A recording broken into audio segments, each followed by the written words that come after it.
بسم اللہ الرحمن الرحیم۔ السلام علیکم ناظرین، آج ہم آپ کو ایک ایسے بدبخت اور بد نصیب بیٹے کا واقعہ سنانے والے ہیں جس نے روزے کی حالت میں اپنی ماں کو مار دیا، اور پھر اس کا انجام کیا ہوا۔ یہ جاننے کے لیے آپ اس واقعے کی ویڈیو کو اینڈ تک ضرور دیکھیے گا۔ یہ ملک شام کی ایک عورت کا واقعہ ہے جس کا شوہر انتقال پا چکا تھا۔ جب اس کا شوہر انتقال کر گیا تو وہ حاملہ تھی، اور اس کے شوہر کے انتقال کے بعد اس کے ہاں ایک بیٹا پیدا ہوا۔ اس نے اس بیٹے کی خوب اچھی تربیت کرنے کا ارادہ کیا۔ اس نے اس کو اسلامی طور طریقے سے پالا، اور لوگوں کے گھروں میں کام کرتی رہی اور کام کاج کر کے اپنے بیٹے کا پیٹ پالتی رہی۔ اس کو ہر چیز اچھے طریقے سے سکھاتی رہی۔ بچپن میں تو بچہ بہت اچھا تھا، جوں جوں وقت گزرتا گیا وہ جوان ہوتا گیا، اور پھر باہر دوستوں کے پاس جا کر بیٹھنے لگ گیا، اور دوستوں کی صحبت نے اس کو خراب کر دیا۔ دوستوں نے اس کو نشے پہ لگا دیا۔ وہ سارا دن گھر سے باہر رہتا تھا۔ وہ راتوں کو دیر تک گھر آنے لگا۔ ماں ساری رات انتظار کرتی تھی۔ اس کے دوستوں نے اس کو بتایا کہ یہی اصل زندگی ہے، تمہاری ماں محنت مزدوری کر کے کماتی ہے اور اس کی ساری کمائی پر صرف تمہارا حق ہے، تم عیش کی زندگی گزارو۔ اور اس طرح اس نے اپنے دوستوں کی بری صحبت کا اثر لے لیا، یہاں تک کہ وہ بدکاری اور زناکاری پر بھی اتر آیا۔ ایک دن ایک ہمسائی عورت اس کی ماں کے پاس آئی۔ اس نے اس کی ماں سے بولا کہ اپنے بیٹے کی شادی کر دو، اس طرح سے وہ سدھر جائے گا۔ ماں نے سوچا کیوں نہ، یہ عورت بالکل ٹھیک کہہ رہی۔ اس نے کہا میں ایسا ہی کروں گی۔ رمضان کے روزے چل رہے تھے۔ اس نے سوچا کہ روزوں کے بعد میں اپنے بیٹے کا نکاح کر دوں گی۔ اسی سلسلے میں اس نے لڑکی دیکھنا شروع کر دی۔ ایک دن ایک رشتہ دیکھنے وہ لڑکی والوں کے گھر گئی۔ وہ لڑکی اسے بہت پسند آئی۔ وہ ایک نیک سیرت لڑکی تھی۔ دیکھتے ہی ماں نے سوچا کہ یہ میرے بیٹے کو بالکل ٹھیک کر دے گی اور میرے بیٹے کی زندگی سنور جائے گی۔ ماں کو اس کے بیٹے کے لیے وہ لڑکی بہت پسند آئی۔ اس نے گھر آ کر اپنے بیٹے سے اس کا ذکر کیا اور کہا کہ عید کے بعد تمہاری شادی ہے۔ اس نے پہلے تو ٹال مٹول کی، لیکن پھر بعد میں اس نے ہاں کر دی۔ ماں نے بولا کہ اس طرح میرا بیٹا سیدھے رستے پر لگ جائے گا۔ روزے گزر گئے۔ عید کے بعد ان دونوں کی شادی ہو گئی۔ شروع میں تو وہ لڑکی ماں کے ساتھ بہت اچھی رہی۔ اس نے اپنی ساس کی خوب خدمت کی اور خوب عزت کرتی تھی۔ ساس کو بھی تھوڑا سکون ہو گیا کہ اس طرح اس نے سارے گھر کی ذمہ داری بھی سنبھال لی تھی اور اس کے بیٹے کو بھی سنبھال لیا تھا۔ ماں کے دل کو ٹھنڈک پہنچی۔ اسی طرح وقت گزرتا گیا۔ آہستہ آہستہ اس نے اس کے بیٹے کو پوری طرح اپنے قابو میں کر لیا۔ نہ وہ اب دوستوں کے پاس جاتا تھا اور نہ ہی وہ فارغ رہتا تھا۔ اس نے اس کو کام پر بھی لگا دیا۔ اس نے اپنی بیوی کی ہر بات ماننا شروع کر دی۔ ماں کو تو خوشی ہوتی تھی، لیکن آہستہ آہستہ اس کی بیوی نے اس کے بیٹے کو اپنی ماں کے خلاف بھڑکانا شروع کر دیا۔ سارا دن اس کی ماں کمرے میں اکیلی پڑی رہتی تھی، نہ وہ خود جاتی تھی اور نہ ہی اس کے بیٹے کو جانے دیتی تھی۔ اسی طرح وقت گزرتا گیا۔ ماں کے دل کو تکلیف پہنچتی گئی۔ وہ ساری رات روتی گئی، لیکن بیٹا کبھی اپنی ماں کو جا کے پوچھتا تک نہ تھا۔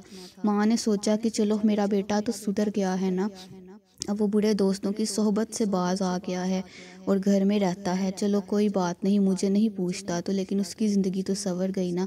اسی بات پر ماں نے صبر کر لیا۔ اس کی بیوی بہت شاطر اور چلاک نکلی تھی۔ وہ اپنے خاوند کے سامنے تو اس کی ماں کے آگے پیچھے ہوتی، اس کی خدمت کرتی، لیکن جیسے ہی اس کا شوہر گھر سے باہر جاتا تو وہ نہ ساس کو پوچھتی تھی اور نہ ہی اس کی عزت کرتی تھی۔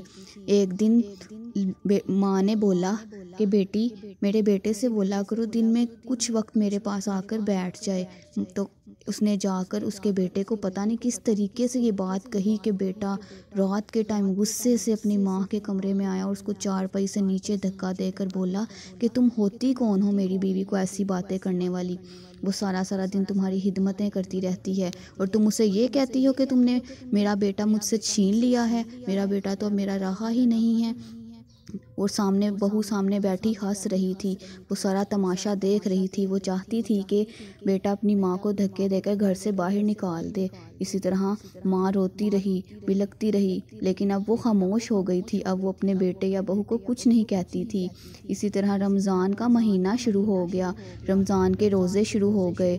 صبح سحری کے ٹائم دونوں خاوند بیوی نے سحری کی۔ ساس اندر انتظار کر رہی تھی کہ مجھے بھی آواز دیں گے کہ سحری کر لو، لیکن سحری کا ٹائم گزر گیا۔ ان دونوں میں سے کسی نے بھی ماں کو اندر آواز نہیں دی، نہ ہی بلایا۔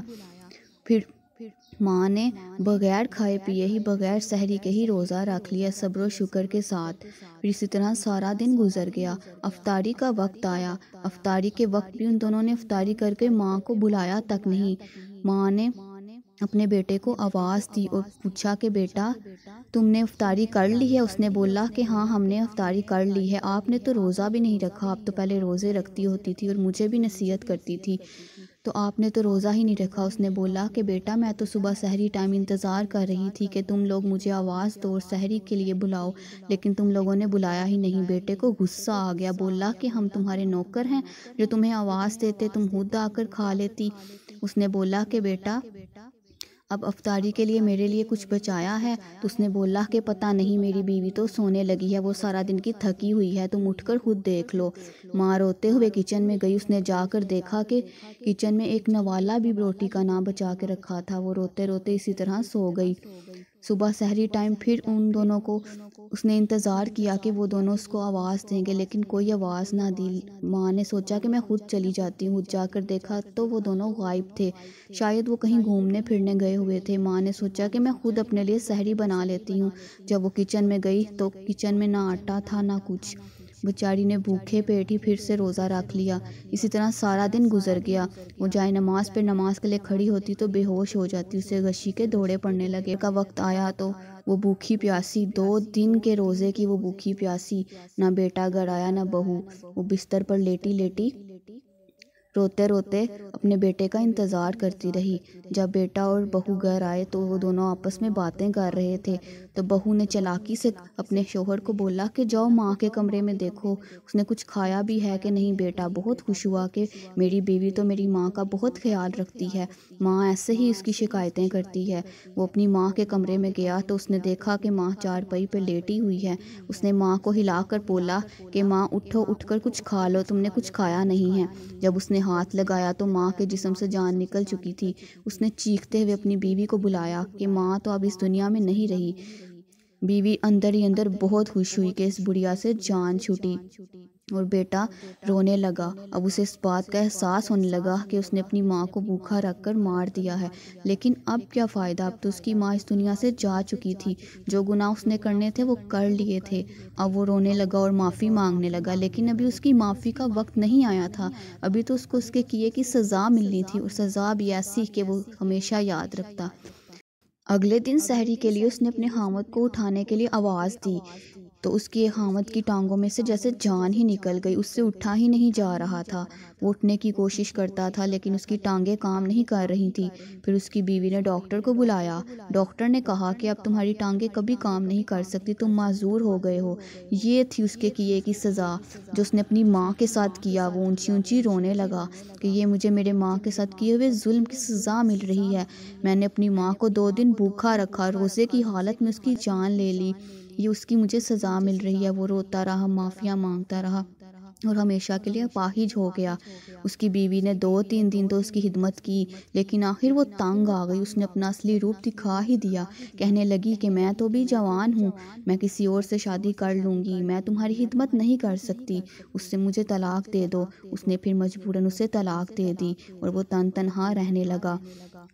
اسی طرح روتے روتے ایک دن خواب میں اس کو اس کی ماں نظر آئی۔ اس کی ماں نے بولا بیٹا تم نے جو کچھ میرے ساتھ کیا تھا یہ سزا تمہیں اس کی ملی ہے، لیکن مجھے تمہیں اس حال میں دیکھ کے مجھے بہت تکلیف ہوتی ہے۔ میرا اللہ نے مجھے بہت اچھا مقام عطا کیا ہے، مجھے جنت میں ایک اچھا گھر دیا ہے اور میں یہاں بہت خوش ہوں، لیکن تمہارا یہ حال دیکھ کر میں تڑپتی ہوں۔ میں اللہ تعالیٰ سے تمہارے لیے دعا ضرور کروں گی کہ وہ تمہیں معاف کر دے۔ میں نے بھی تمہیں معاف کر دیا بیٹا، میں تمہارے لیے دعا کروں گی۔ اسی طرح اس کی آنکھ کھل گئی۔ جب وہ اگلے دن اٹھا اور سحری کے لیے اٹھا تو اس نے دیکھا کہ اس کی ٹانگوں میں جان آنا شروع ہو گئی ہے، وہ رونے لگا۔ اسی طرح رمضان کی 27ویں شب تھی، وہ اپنے پاؤں پہ کھڑا ہو گیا، اس کی ماں کی دعائیں قبول ہو گئیں۔ اس کی ماں نے مرنے کے بعد بھی اپنے بیٹے کے لیے دعا کرنا نہیں چھوڑی، اس کو تکلیف میں نہیں دیکھا۔ اس کی ماں نے اس کے لیے دعا کی اور اللہ تعالیٰ نے اس کو صحت یاب کر دیا۔ اس نے اللہ تعالیٰ کا شکر ادا کیا اور ہمیشہ کے لیے توبہ کر لی، لیکن اب کیا ہو سکتا تھا، اس کی ماں واپس تو نہیں آ سکتی تھی۔ پیارے ناظرین، اس واقعے سے ہمیں یہ سبق ملتا ہے کہ ہمارے والدین جو ہمارے لیے بچپن سے لے کر بڑھاپے تک اتنا کرتے ہیں، ہم شادی کے بعد ان کے ساتھ کیا سلوک کرتے ہیں۔ ہماری ماں جس نے ہمیں پال پوس کر جوان کیا ہوتا ہے، ہماری خدمت کی ہوتی ہے، ہمیں خود کھلا کر ہمارا جوٹا کھایا ہوتا ہے، جب ہمیں تکلیف ہوتی ہے تو ہماری ماں سے زیادہ کسی کو ہماری درد سے تکلیف نہیں ہوتی۔ تو ہم لوگ شادی کے بعد جب ہمارے والدین بزرگ ہو جاتے ہیں تو ان کے ساتھ اتنا برا سلوک کرتے ہیں، بیوی کے آ جانے کے بعد ماں کو بھول جاتے ہیں، ماں کو پوچھتے تک نہیں، اس کو اکیلا چھوڑ دیتے ہیں۔ یہ تو ہم لوگ سراسر ظلم کرتے ہیں۔ ذرا سوچئے، ایسے لوگوں کا انجام نہ دنیا میں اچھا ہوتا ہے نہ آخرت میں۔ مائیں تو مر کے بھی اپنے بچوں کی فکر کرنا نہیں چھوڑتی۔ اس دنیا میں جو ایک سچی محبت ہے وہ صرف ماں کی محبت ہے۔ ماں کے علاوہ کوئی آپ سے محبت نہیں کر سکتا۔ شادی کے بعد اپنی ماؤں کے ساتھ برا سلوک مت کیجیے، اور نہ ہی ان کے لیے برا سوچیے، ان کو وقت دیجیے، ان کی عزت کیجیے اور ان کی خدمت کر کے دنیا اور آخرت میں جنت کما لیجیے۔ اللہ تعالی ہم سب کو سمجھنے کی توفیق عطا فرمائے، اور جن کی مائیں زندہ ہیں ان کو ان کی خدمت کرنے کی توفیق عطا فرمائے، اور جن کی مائیں اس دنیا سے جا چکی ہیں ان کو جنت الفردوس میں اعلیٰ مقام عطا فرمائے۔ آمین ثم آمین۔ اس ویڈیو کو صدقہ جاریہ سمجھ کر شیئر کریں، کیا پتہ اس ویڈیو سے کسی کے دل میں یہ بات سمجھ آ جائے اور وہ لوگ سیدھے رستے پہ لگ جائیں، اور اس کا ثواب آپ کو اور مجھے ملے۔ میرے چینل کو سبسکرائب کرنا مت بھولیے گا۔ مزید اچھی ویڈیوز دیکھنے کے لیے چینل کو لائک کریں، ویڈیوز کو شیئر کریں، پیارے پیارے کمنٹس کریں۔ خوش رہیے اور خوشیاں بانٹیں۔